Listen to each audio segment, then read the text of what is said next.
baiknya kita berdoa terlebih dahulu ya. Berdoa dimulai.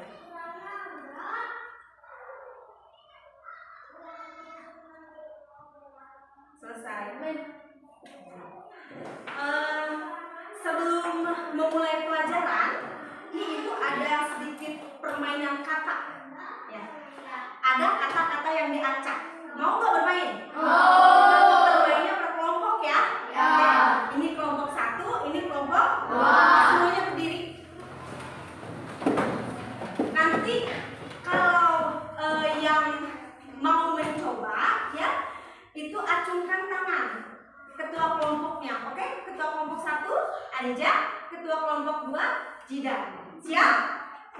Siap? Oke, ibu tampilkan ya. Siap ya? Soal pertama, silakan susun. Liburan keluarga pergi pantai bersama ke aku.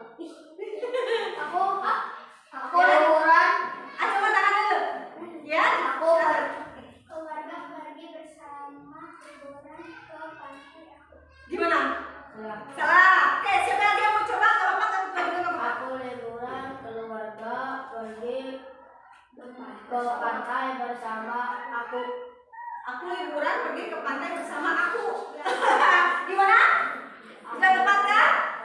Belum. Oke, Aku bersama keluarga pergi ke pantai liburan. Aku bersama keluarga pergi ke pantai liburan. Sudah tepat kan? Kurang. Siapa lagi yang mau coba? Sudah. Agis. Aku pergi liburan ke pantai bersama keluarga. Gimana? Aku pergi liburan ke pantai bersama keluarga. Ada yang mau coba lagi? Oke, kita lihat ya.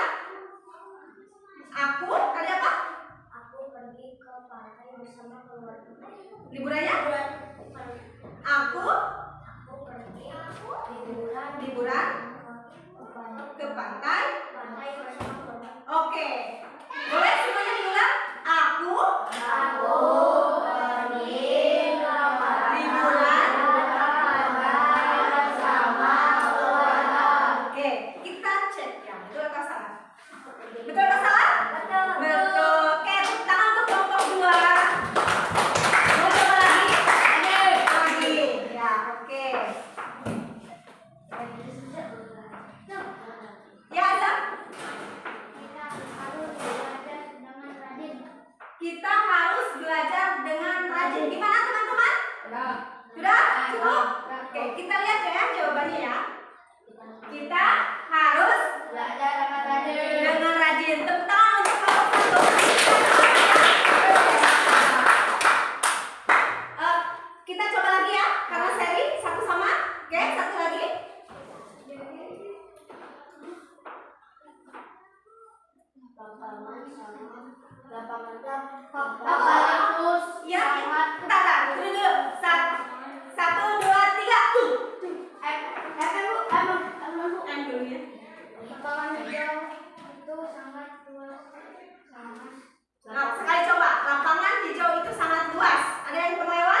bingung, ini sih mau ngomong apa sih gitu ya, sini mau ngomong apa sih, kok kalimatnya nggak nyambung gitu ya, karena urutannya itu ada yang hilang, atau urutannya itu kata-katanya itu ada yang lewat. bukan, urutannya tidak betul. Jadi yang disampaikan itu akan tidak nyambung, ya akan bingung orang yang kalau kita ajak ngobrol gitu ya. Nah, bagaimana caranya kita menyelesaikan masalah ini dengan langkah-langkah tertentu? Nih, contoh, urutan menggosok gigi. Si Dodo akan tidur. Sebelum berangkat tidur, ia rutin menggosok gigi. Dodo ini mengambil sikat gigi. Sikat gigi diambil dan botol pasta gigi. Sikat gigi dan pasta gigi. Ketika akan dimasukkan ke dalam mulut, si Dodo sadar akan sesuatu yang terjadi. Yang terjadinya apa kira-kira? Lihat, gambar 1 kan itu si Dodo pede aja ambil sikat gigi sama odol. Lihat gambar 2, pas masukin sikat gigi ada yang lupa. Apa tuh kira-kira yang lupa? Apa? Odolnya belum dibuka, ya pasta giginya belum dibuka odolnya. Ternyata ada yang lupa. Apa yang terjadi? Yang terjadi adalah si Dodo lupa belum membuka tutup pasta gigi dan juga belum meletakkan pasta giginya di atas sikat gigi.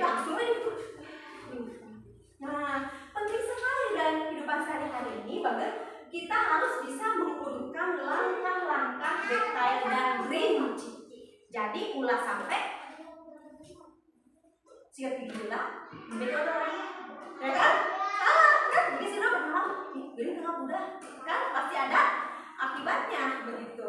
Nah, menurut kalian nih, menurut kelompokku, menurut kalian, apakah semua kegiatan bisa diubah menjadi langkah-langkah tertentu? Ya, bisa.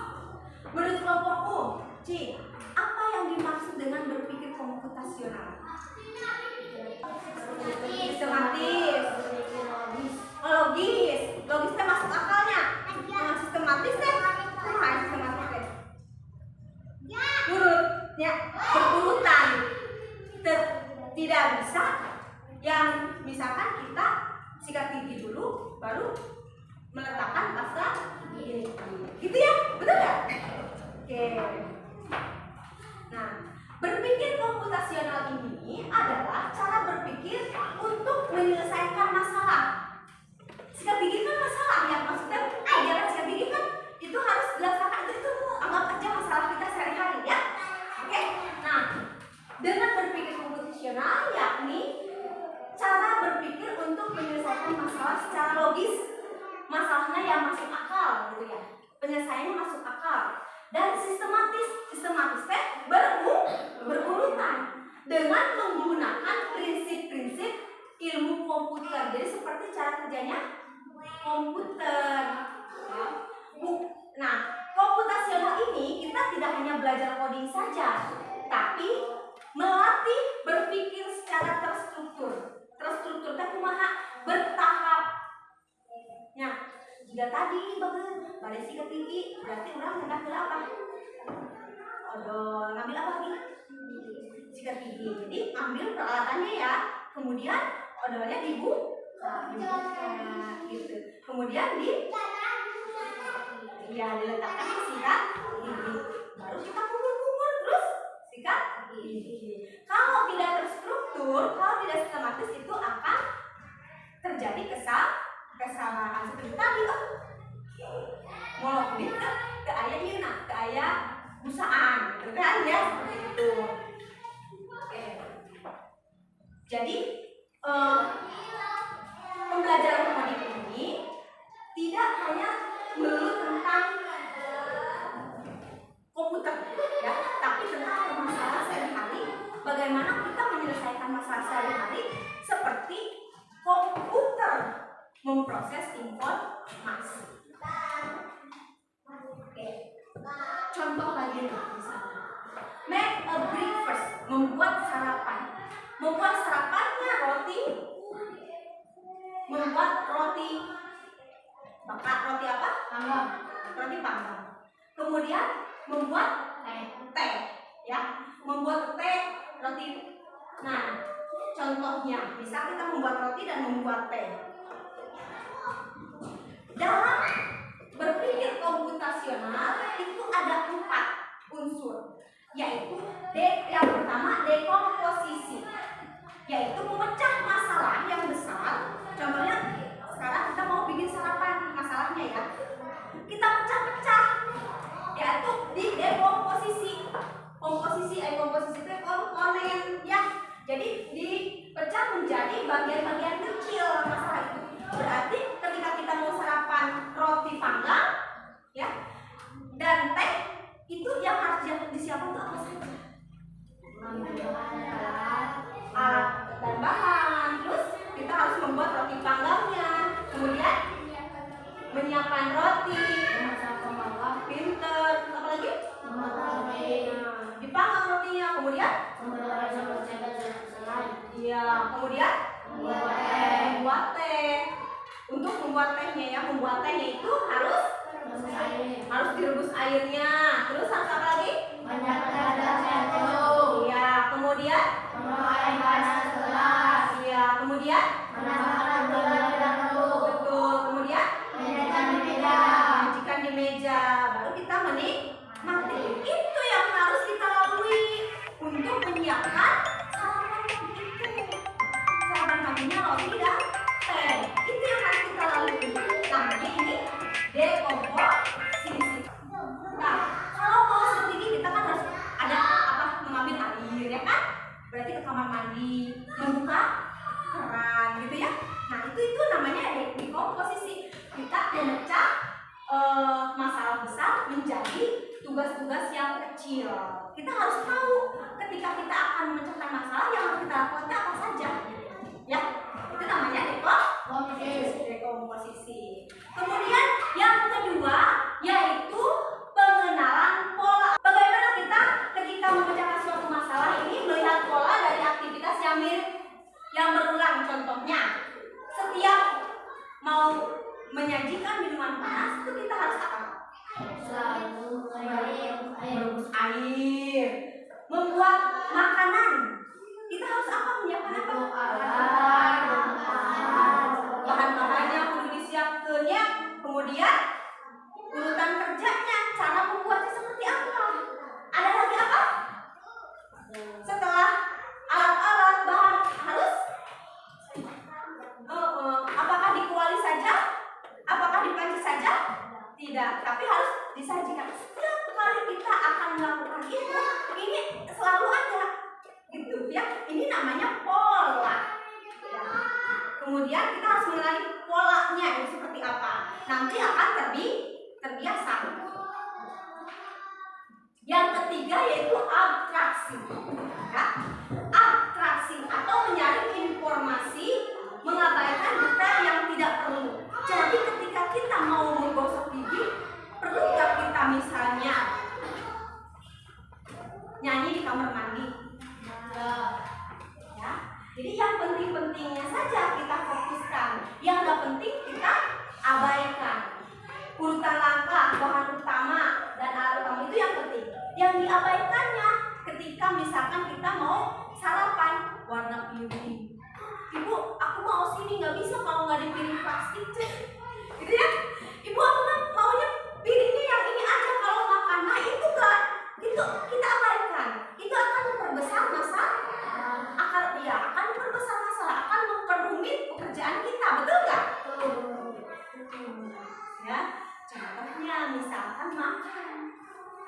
Nah, Bu, aku mah nggak mau nasinya yang dingin misalnya. Nah itu akan memperbesar masalah gitu ya. Akan memperbesar masalah. Nah dengan abstraksi ini kita mengabaikan masalah-masalah itu. Jadi masalah-masalah yang seperti itu yang nggak penting itu kita abaikan. Maka tugas kita atau masalah kita itu pasti akan cepat selesai. Betul nggak? Kalau kita tidak mengabaikan, artinya misalnya, kalau mau bikin roti panggang, aku margarinnya harus dari kamu. Nah, itu akan memperbesar masalah. Tidak akan cepat selesai. tugas kita, pekerjaan kita itu akan lama selesainya. Bahkan bisa jadi kita nggak jadi sarapan karena nggak ada mentega merah anu, karena nggak ada piring yang warna pink misalnya, karena nggak ada piring yang warna biru misalnya. Kesukaan aku piringnya warna biru gitu. Nah itu diabaikan, ya, abaikan, dibiasakan gitu. Jadi pakai piring yang ada, gitu. Pakai mentega yang ada, ya. Itu namanya atraksi, gitu.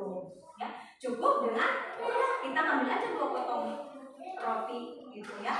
Di cepet, di piring manapun, pakai mentega apapun, jadi aja gitu. Ya, jadi kita tidak akan banyak masalah. Kita harus bisa berpikir seperti itu. Yang keempat adalah algoritma. Algoritma itu urutan langkah yang logis dan sistematis. Nah, tadi kan misalkan bahan-bahan sudah ya diskomposisi, ya kan? Apa yang harus kita lakukan? Itu namanya diskomposisi, ya. Nah, kemudian yang keempat adalah langkah logis dan sistematis atau algoritma. Algoritma membuat sarapan itu yang pertama dari urutan dulu, ambil roti, ya, nyalakan kemas. Apalagi? Apalagi? Iya, dan seterusnya, ya, sampai disajikan di atas meja. Seperti itu. Itu namanya berpikir komputasi. Oh, nah, itu namanya berpikir komputasi. Itu namanya berpikir komputasi. Yang pertama, berpikir komputasional atau berpikir logis dan sistematis seperti cara kerja yang komputer. Yang pertama berarti kita adanya dekomposisi, ya, dekomposisi. Yang kedua, mengenali pola. Yang ketiga apa?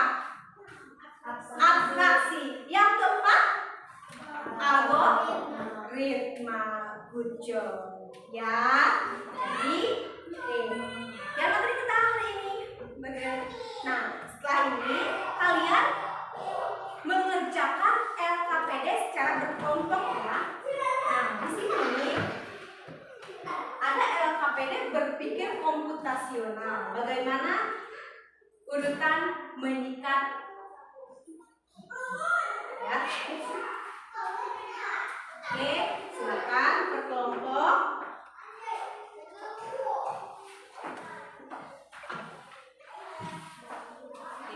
Kalian gunting, ya. Gunting, lihat yang ini. Yang pertama. Yang pertama digunting dulu, ya. Digunting dulu, ini bagi 2. Digunting kemudian tempelkan. Yang pertama itu langkahnya yang mana? Ya. Tempelkan ke nomor 1. Yang kedua langkah yang mana? Tempelkan ke nomor 2 dan seterusnya, oke? Setelah itu diisi kesimpulannya di lembar yang satunya lagi secara berkelompok. Siap?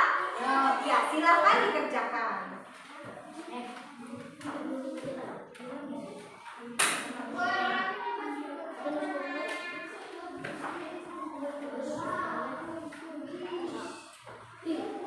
Alhamdulillah LKPD-nya sudah selesai, ya. Sudah selesai. Kalian sudah paham apa itu berpikir komputasional? Alhamdulillah. Oke. Pembelajaran coding hari ini sudah selesai. Ibu ucapkan terima kasih. Wassalamualaikum warahmatullahi wabarakatuh. Waalaikumsalam.